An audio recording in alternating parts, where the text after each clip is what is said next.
بچے کی پیدائش کا جو 9 مہینے کا وقت ہے، یہ پورا حمل کا زمانہ، یہ عورت کے لیے بیماری ہی کا زمانہ ہوا کرتا ہے۔ تو اللہ تعالیٰ نے یہ مہربانی فرما دی کہ جیسے ہی اس کے سر پر یہ بوجھ پڑا، اسی لمحے اللہ نے اس کی زندگی کے پچھلے گناہوں کو معاف کر دیا۔ عورت اب اپنے بچے کو پیٹ میں لیے ہوئے پھر رہی ہے اور گھر کا کام کاج بھی کر رہی ہے، اور تھکن کی وجہ سے اس کی زبان سے کراہنے کی آواز نکلتی ہے، جیسے ہوں ہوں کی آواز نکلتی ہے۔ تو حدیث میں آتا ہے کہ اس کی زبان سے تو ہوں ہوں کی آواز نکلے گی، لیکن اللہ پاک فرشتوں کو فرما دیتے ہیں کہ میری یہ بندی ایک بڑا بوجھ اپنے سر پر گویا اٹھائے ہوئے ہے، اور اس بوجھ سے وہ عہدہ برا ہو رہی ہے، اس لیے تکلیف سے اس کی زبان سے ہوں ہوں کی آواز نکل رہی ہے۔ اس کی بجائے سبحان اللہ، الحمد للہ، اللہ اکبر کہنے کا ثواب اس کے نامہ اعمال میں لکھا جائے۔ زبان سے تو ہوں ہوں نکلے گئے، مگر نامہ اعمال میں سبحان اللہ، الحمد للہ، اللہ اکبر کہنے کا اجر ملے گا۔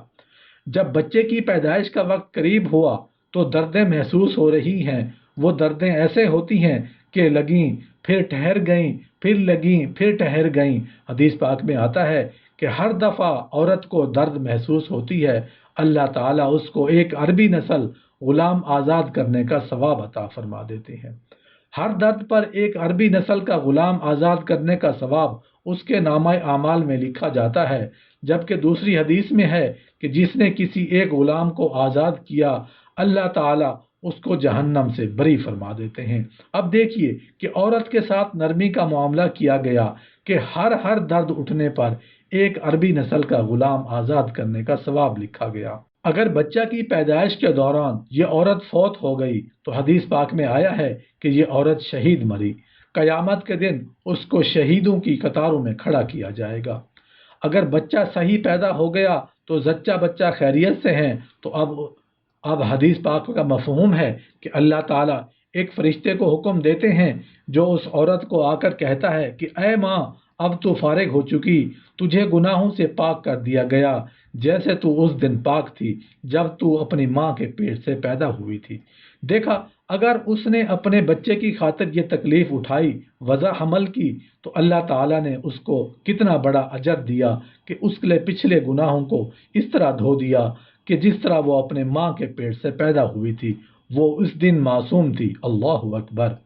جب ماں اپنے بچے کی اچھی تربیت کرتی ہے، اس کو اللہ اللہ کا لفظ سکھاتی ہے، تو حدیث پاک کا مفہوم ہے کہ جو بچہ اپنی زندگی سے پہلے اپنی زبان سے اللہ کا لفظ نکالتا ہے تو اللہ تعالیٰ ماں باپ کے پچھلے گناہوں کو معاف فرما دیتے ہیں۔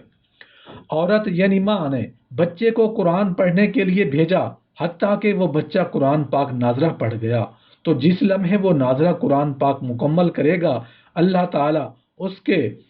ماں باپ کے گناہوں کو معاف فرما دیں گے۔ اگر بیٹے یا بیٹی کو قرآن پاک حفظ کرنے کے لیے ڈالا اور وہ حافظ بن گیا یا وہ بیٹی حافظہ بن گئی، تو حدیث پاک کا مفہوم ہے کہ اللہ تعالیٰ قیامت کے دن اس کے ماں باپ کو نور کا ایسا تاج پہنائیں گے کہ جس کی روشنی سورج کی روشنی سے بھی زیادہ ہوگی،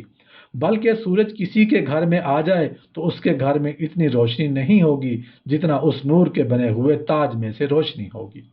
لوگ حیران ہوں گے، پوچھیں گے کہ یہ کون ہے؟ ان کو کہا جائے گا یہ تو انبیاء بھی نہیں، شہداء بھی نہیں، بلکہ یہ وہ خوش نصیب والدین ہیں جنہوں نے اپنے بیٹے یا بیٹی کو قرآن پاک حفظ کرایا تھا۔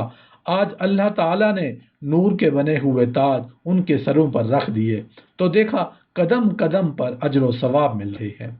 یہ عورت اپنے گھر کے کام کاج کرتی ہے تو کام کاج کرنے پر بھی اجر و ثواب دیا جاتا ہے۔ مثلا کون سی عورت ہے جو گھر کے اندر ڈسٹنگ کا کام نہیں کرتی، گھر کے اندر اپنے کپڑے نہیں دھوتی، یا گھر کے اندر کھانا نہیں پکاتی؟ یہ کام تو عورتیں گھر میں کرتی ہی ہیں، اس پر بھی عورت کو اجر ثواب عطا کیا جاتا ہے۔ ایک حدیث پاک کا مفہوم ہے، فرمایا گیا کہ جو عورت اپنے خاوند کے گھر میں کوئی بے ترتیب پڑی ہوئی چیز اٹھا کر ترتیب کے ساتھ رکھ دیتی ہے تو اللہ تعالیٰ ایک نیکی عطا فرما دیتے ہیں، ایک گناہ معاف فرما دیتے ہیں، اور جنت میں ایک درجہ بلند فرما دیتے ہیں۔ دیکھا، اب عورتیں روزانہ کتنی چیزوں کو گھر میں ترتیب سے رکھتی ہیں، کچن کی چیزوں کو ہی لے لیں تو میرا خیال ہے کہ کم و بیش 50 چیزوں کو ترتیب سے رکھتی ہی ہوں گی۔ وہ کون سی بیٹی ہوگی جس کی شادی ہو اور واپس اپنے ماں باپ کو ملنے کے لیے نہ آئے؟ سبھی بیٹیاں آتی ہیں، سبھی بچیاں آتی ہیں، مگر نیت کیا ہوتی ہے؟ جی بس میں امی سے ملنے جا رہی ہوں، اللہ اللہ، خیر صلی اللہ۔ یہ نیت نہیں ہوتی کہ میں اس عمل سے بھی اللہ تعالیٰ راضی ہوں گے۔ حدیث پاک میں آتا ہے جس کا مفہوم ہے کہ جس بچی کی شادی ہو جائے اور وہ اپنے ماں باپ کی زیارت کی نیت کر لے کہ میں اپنے ماں باپ سے ملنے جا رہی ہوں، اور خاوند سے اجازت لے کر جائے اور دل میں یہ ہو کہ اس عمل سے اللہ راضی ہوں گے، تو اللہ تعالیٰ ہر قدم پر اس کو 100 نیکیاں عطا فرما دیتے ہیں، 100 گناہ معاف فرما دیتے ہیں، اور جنت میں 100 درجے بلند کر دیتے ہیں۔ اب بتائیے، ایک عورت، ایک بیٹی جو اپنے ماں باپ کی زیارت کے لیے اس نیت سے آ رہی ہے کہ اس عمل سے اللہ راضی ہوں گے، حدیث پاک کا مفہوم ہے کہ ہر قدم اٹھانے پر اسے 100 نیکیاں ملیں گی، 100 گناہ معاف ہوں گے، اور جنت میں 100 درجے بلند کر دیے جائیں گے۔ حدیث پاک میں آتا ہے کہ اگر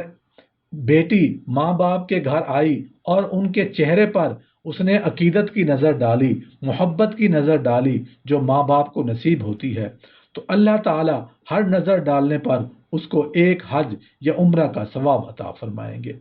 صحابہ کرام رضوان اللہ تعالی علیہم اجمعین نے پوچھا، اے اللہ کے نبی صلی اللہ علیہ وآلہ وسلم، جو آدمی اپنے ماں باپ کو بار بار محبت اور عقیدت کی نظر سے دیکھے، اللہ کے نبی صلی اللہ علیہ وآلہ وسلم نے فرمایا، جتنی بار دیکھیں گے اتنی بار حج یا عمرہ کا ثواب عطا کیا جائے گا۔ یہ باتیں ہمیں معلوم نہیں ہوتی، اس لیے کہ ہم ان کے اجر و ثواب سے محروم رہ جاتے ہیں۔